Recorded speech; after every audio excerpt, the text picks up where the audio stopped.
Olá, pessoal! Está começando o nosso Suas Conversa e hoje nós vamos falar de um assunto importantíssimo, o transtorno de espectro autista. O Abril Azul foi estabelecido pela Organização das Nações Unidas, ONU, como uma forma de conscientizar as pessoas sobre o autismo, assim como dar visibilidade ao transtorno do espectro autista, o TEA. Segundo a Organização Mundial de Saúde, OMS, uma em cada 160 crianças no mundo tem TEA. O autismo pode ser identificado ainda nos primeiros anos de vida. Por isso, o diagnóstico tem sido realizado o mais cedo possível. Segundo a Sociedade Brasileira de Pediatria, o TEA é um transtorno de desenvolvimento neurológico, caracterizado pela dificuldade de comunicação e/ou interação social. Dada a tamanha importância do tema, não poderíamos deixar de abordar ele por aqui. E para falar desse assunto tão importante, no Suas Conversas de hoje, teremos um bate-papo com a Maria Renata Andrade, pedagoga, gerente de acompanhamento dos Centros Especializados da Secretaria de Estado de Educação, Subsecretaria de Educação Inclusiva. Bem-vinda, Renata! Muito obrigada por aceitar o nosso convite para poder falar sobre um tema tão importante. Obrigada pelo convite, eu fico muito feliz de estar aqui e poder compartilhar as informações sobre o transtorno do espectro autista com vocês. Então vamos começar? Vamos. A primeira pergunta é: o que é o transtorno do espectro autista? Bom, o transtorno do espectro autista é um transtorno do neurodesenvolvimento, né? Ele é diagnosticado conforme as informações do DSM-5, que é o Manual Diagnóstico Estatístico de Transtornos Mentais. E ele se caracteriza por uma alteração no processo de desenvolvimento cerebral já no início da primeira infância, né? Essas alterações, o que são? Então, a pessoa, a criança, ela começa a apresentar uma interação social diferente, né? Então ela começa a já ter algumas restrições nessa área. O déficit na interação e comunicação social. Ela apresenta alguns padrões restritos em se comunicar com os outros, na alimentação também, né? Ela tem alguns comportamentos repetitivos, que são aqueles flaps que a pessoa faz, aqueles maneirismos, alguns gestos que são repetidos automaticamente quando a criança está muito excitada ou não.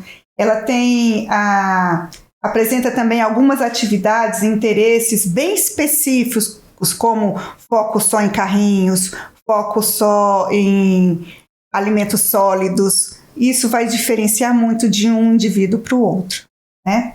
E também, além disso tudo, a gente tem alguns bebês, a gente já observa que alguns bebês começam a ter algumas alterações, então perder algumas aprendizagens, algumas coisas que ele fazia e ele deixa de fazer. Por exemplo, o que é muito comum, a criança deixa de falar. Então a criança estava seguindo um percurso normal do que é esperado para a aquisição da fala, e de repente ela fica silenciosa. Então isso é uma coisa que chama a atenção e que indica uma possibilidade de um diagnóstico dentro dessa área.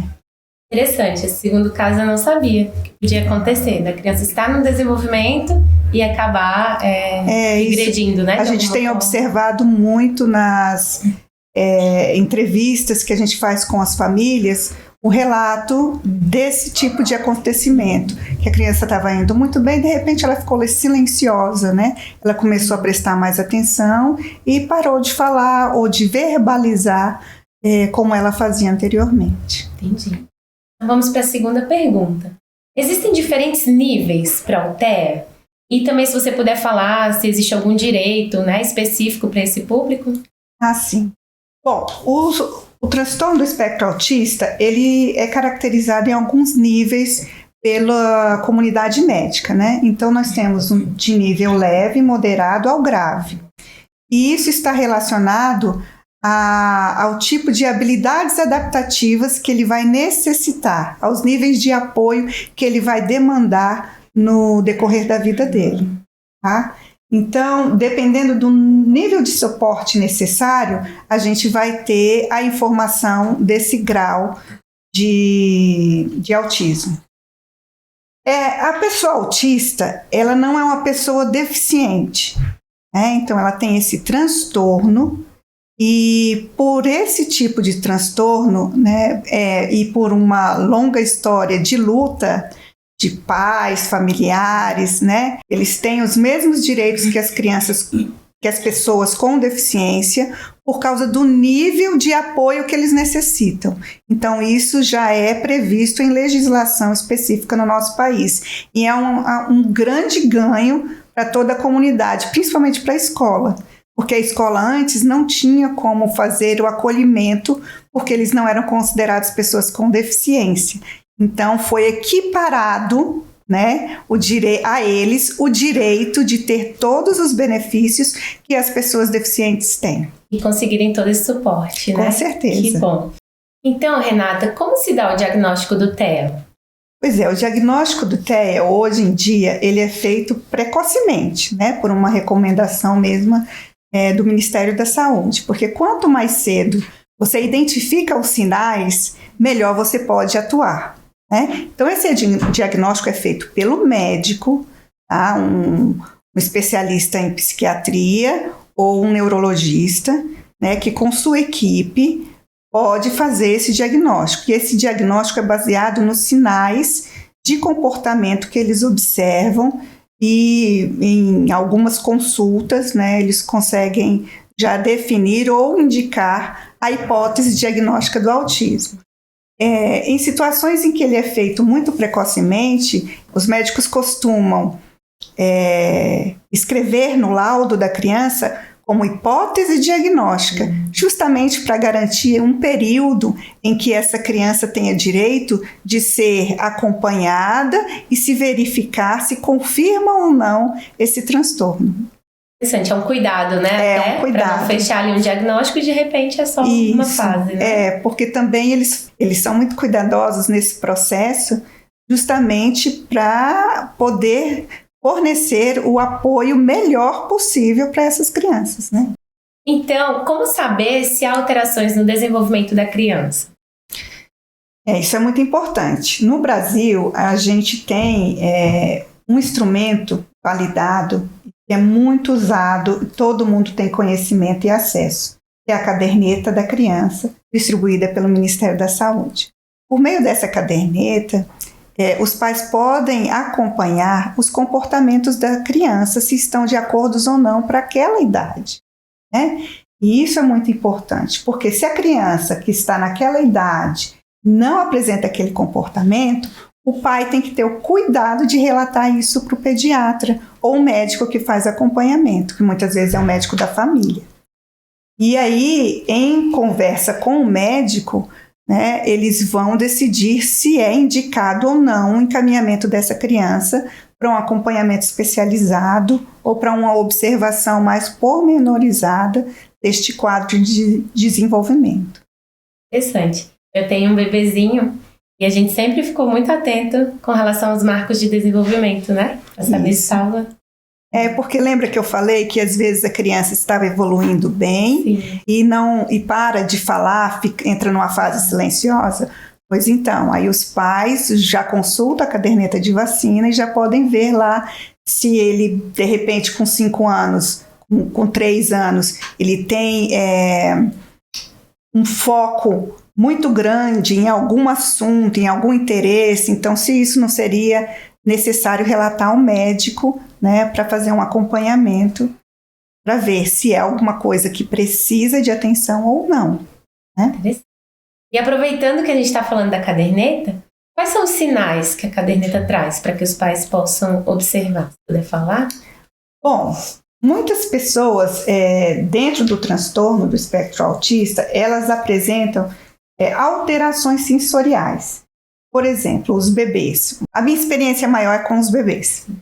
Então, muitos bebês, eles têm uma dificuldade no tato, né? Então, algumas coisas, quando encosta neles, eles reagem com choro. Alguns barulhos também provocam uma situação de choro, né?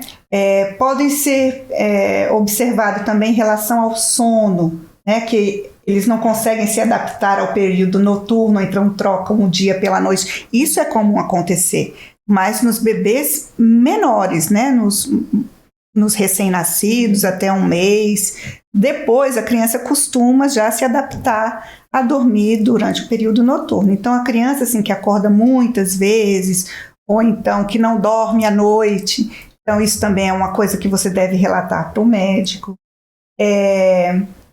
Um atraso também na interação olho a olho, né? Então, quando a gente tem um bebezinho e você vai fazer a troca desse bebê, você observa que ele não fica te buscando com o olhar, né? Você está lá e você está conversando com ele, então o esperado é que esse bebê fique com o rostinho voltado para você, observando o que você está falando e tentando interagir, gorjeando, fazendo aqueles barulhinhos de bebê, né? Para você. E o que não é esperado é esse bebê virar a cabeça e ficar olhando para a parede todas as vezes que você tenta interagir com ele falando, né? Então, esses tipos de sinais, eles servem para a gente conversar com o médico e buscar um protocolo, né, para verificar se é necessário ou não uma intervenção. Isso tudo é falado lá na caderneta da criança, né? É bem explicadinho. Todos têm, ninguém vai ter dificuldade em entender. Ela vem bem completa, né? Bem diferente da caderneta que a gente tinha. Isso, ela vem bem completa. E eu aqui, para falar do transtorno do espectro autista, fazendo propaganda da caderneta. Mas é importante também. Muito bem. Renata, Oi. Como a estimulação precoce entra nesse processo? Bom, a partir do momento que o médico, né, o profissional da saúde, já identifica os sinais relatados pelos pais ou investigados, ele já encaminha essa criança para um acompanhamento multiprofissional, que é o acompanhamento do fonoaudiólogo, quando é o caso do atraso na fala, encaminhamento para terapeuta ocupacional, para psicóloga, né? E também para a educação precoce. Aqui no Distrito Federal, a gente tem o programa de educação precoce que recebe as crianças a partir do nascimento até os 4 anos incompletos, né? E aí a gente já entra também com um trabalho de estimulação do desenvolvimento conforme o nosso currículo em movimento da educação infantil. Então, a gente já faz um acompanhamento dessas crianças com o objetivo específico de desenvolver as potencialidades de cada uma, né, naquilo que cabe dentro do desenvolvimento que ela apresenta. Aproveitando sobre as ações do DF, como que funciona o trabalho inclusivo nas escolas? A gente inicia pelo trabalho do Programa de Educação Precoce, né, onde a gente recebe os bebês. Quando essas crianças já estão na idade da educação infantil, elas são encaminhadas para o segmento, não é automático, o segmento é previsto já, então ela já tem a classe assegurada para o atendimento delas. E qual é o tipo de classe? Na Secretaria de Educação, a gente tem uma distinção de acordo com a necessidade educacional de cada indivíduo, de cada pessoa com autismo. Então, a gente faz o atendimento numa sala de número reduzido de alunos, que a gente chama a sala de integração inversa. A gente tem a sala comum inclusiva, que também tem uma redução, só que ela não é tão grande quanto a sala de integração inversa. A gente tem as classes especiais, que são algumas classes preparadas para fazer a transição da criança para a classe comum, né? Então, a gente recebe esses alunos e faz um trabalho de adaptação à rotina da escola para que eles possam se incorporar às classes comuns o mais rápido possível. E a gente tem também as salas de recurso, né? Que são aqueles ambientes em que o estudante, no contraturno da escola, ele é acompanhado na necessidade dele. E a gente também tem o atendimento complementar, né? E funciona como um atendimento a mais na necessidade daquele estudante. Geralmente, esse atendimento ele é feito no centro de ensino especial, com o atendimento de natação adaptada, né, no programa de educação física especial. Também a gente tem as nossas parceiras, que são instituições que fornecem um atendimento de ecoterapia, né? Então, a gente tem os nossos alunos autistas que realizam o trabalho de ecoterapia nessas instituições. Muito interessante, Renata. Então, existe realmente diversas ações, né, sendo realizadas para esse público. Eu quero aproveitar para fazer uma pergunta com relação ao público adulto.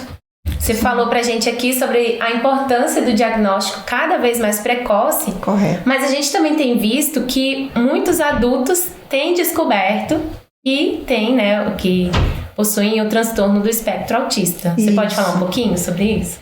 Isso tem acontecido muito, e com esse movimento de fazer um diagnóstico o mais cedo possível, começou a se olhar também para o comportamento dos pais, né? Então, o que a gente percebe quando a gente recebe as crianças é que nos relatos das famílias se diz, mas ele é muito parecido, a minha mãe diz que ele é muito parecido com o pai, porque o pai era assim.